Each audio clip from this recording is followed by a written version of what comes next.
Welcome back to The Explainer, everyone. Today, we're stepping right into a beautifully haunting world as we analyze the first chapter of a story called Los Jueves de Rosas, or Thursdays of Roses. This specific chapter is titled The Ritual of Shadows, and wow, the author just immediately plunges us into an atmosphere so thick you can practically feel it. Picture this, okay? We're standing in old Elias's flower shop. It's tucked away in this forgotten corner of the city. The author uses incredibly evocative sensory details here to set the scene. They tell us that the damp, heavy smell of the old walls mixes intensely with the sweet, almost overpowering perfume of lilies. It's a setting that feels totally suspended in time, like it's holding its breath, carrying a secret. And our journey today is to uncover exactly what that secret is. Which brings us right to the core mystery. I want you to imagine being our protagonist, Elena. She walks into this damp, sweet-smelling shop and she notices something, well, incredibly strange. She asks the old florist, her voice totally trembling, "Why 7, Elias, and why only on Thursdays?" The author hooks us instantly with this puzzle. We aren't just, reading a description of a flower shop anymore. We are stepping into a genuine mystery. We're right there with Elena, realizing that something highly unusual is happening right in front of us, and we absolutely have to know the answer. Okay, let's dive right into this with Section 1, The Mystery of Thursdays and the Rules of the Shop.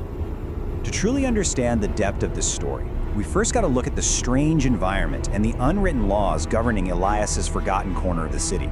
There's a very specific, rigid structure to what happens in this shop, and it breaks literally all the normal rules of commerce. This is not your everyday business. The text tells us explicitly that old Elias did not sell flowers on Thursdays.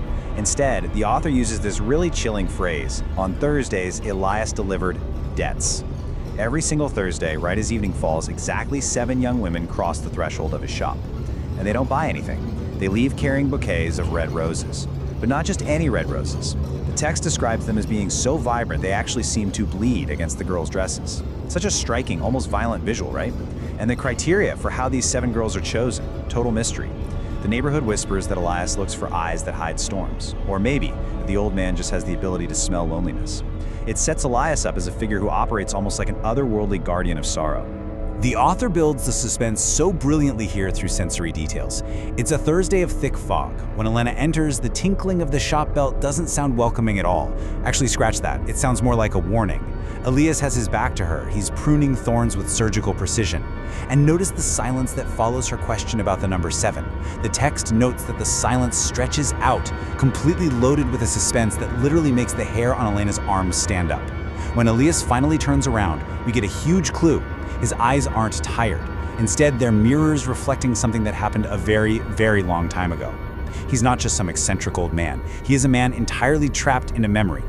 Let's move on and see how this builds in Section 2, The Tragedy of Spring, a 30-year-old memory. As we peel back the layers of the mystery, Elias finally speaks.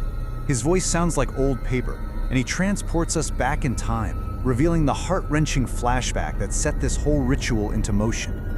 30 years ago, there was a man who came to the shop every single Thursday. It didn't matter if the sky was falling in pieces or if the heat was melting the asphalt. He always bought the exact same bouquet.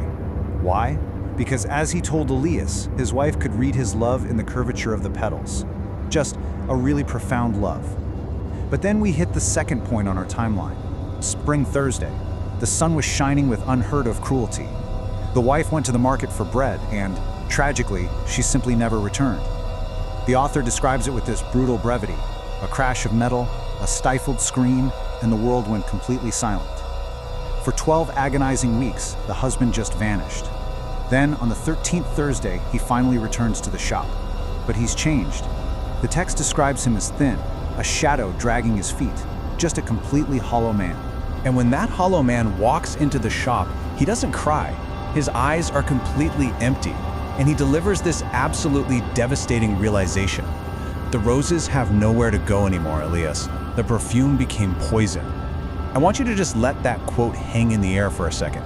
It so perfectly encapsulates the destructive nature of grief in this story. The very thing that used to communicate his immense love, the perfume of the roses, has now become a toxic, incredibly painful reminder of his loss. The beauty of the flower has been entirely corrupted by the sudden absence of the person who is meant to receive it. Which brings us to Section 3, the number 7, and balancing the scales. As Elias finishes recounting this horrific tragedy, the light inside the shop suddenly flickers, plunging the corners into darkness, totally mirroring the chills running down Elena's spine. So, the crucial point we have to ask is, why 7? Why does Elias give away exactly 7 bouquets to 7 girls? Well, Elias answers this directly. He says, I give away 7 bouquets because 7 is the number of destiny. He's consciously manipulating fate, stepping in to ensure that the tragic destiny of that husband and wife is not the end of the line. For him, the number 7 is a tool to balance the cosmic scales of their tragedy. And this brings us to the core philosophy of our explainer today, a concept we can call the witness of beauty. Elias explains to Elena his ultimate realization. He says, love does not die with the body, but beauty needs a witness. Look at how profound that is. The physical body might perish in a sudden, cruel accident on a sunny spring day, but the love itself demands a witness to survive the ultimate threat, which is being forgotten. So Elias distributes this man's pain. He places those bleeding red roses into young hands, spreading the weight of the grief so that the abyss of oblivion never swallows their story. He literally turned his entire livelihood into a monument to a stranger's love. It's actually a fascinating psychological truth, by the way. Studies on grief show that creating shared rituals is one of the only ways humans successfully process sudden loss. By distributing the pain, he makes sure we all carry a piece of it. But the story doesn't end with this earthly act of remembrance. Let's look at Section 4, The Friday Secret, a supernatural twist. Elias leans in close, his breath smelling of damp earth and jasmine, this eerie mix of the grave and the garden. And he reveals a secret that brilliantly illustrates the duality of the story. Thursdays, as we've learned, are all about red roses. They represent earthly sorrow, the bleeding heart, and they're actively given away by Elias, a living man fighting against the fading of memory.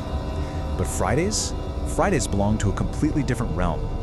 Fridays are about a single, pure white rose, a rose covered in unearthly dew, delivered by something that is no longer of this world. Here's this supernatural twist Elias drops on Elena. The young husband, the man who became a shadow dragging his feet 30 years ago, never actually stopped coming to the shop. Elias smiles this sad smile that doesn't reach his eyes and explains that every single Friday morning he finds one single white rose deposited at his door. But this rose is fresh, bearing the dew of a garden that, as Elias says, does not exist in the city. The young man still comes for his flowers, but he no longer pays with earthly currency. The ritual of Thursdays created an anchor so incredibly strong that it pulled the husband's spirit back to the shop, continuing the exchange from beyond the grave. Which leaves us with this final, lingering thought. As Elena flees the shop, her heart racing absolutely out of control, she looks back. Through the mist and the foggy glass, she swears she sees the silhouette of a young man. He's transparent under the glow of the street lamp, quietly waiting for his Thursday bouquet. It forces us to ask, what is the true power of memory? If Elias's ritual was designed to keep love alive, did it work a little too well? Did his refusal to let the story die actually bind a soul to that forgotten corner of the city forever? It's a hauntingly beautiful image that the author leaves us with, showing us that sometimes love, grief, and memory are so deeply intertwined that they can blur the very lines between the living and the dead. Thank you for joining me for this explainer, and until next time, keep looking for the stories hidden in the shadows.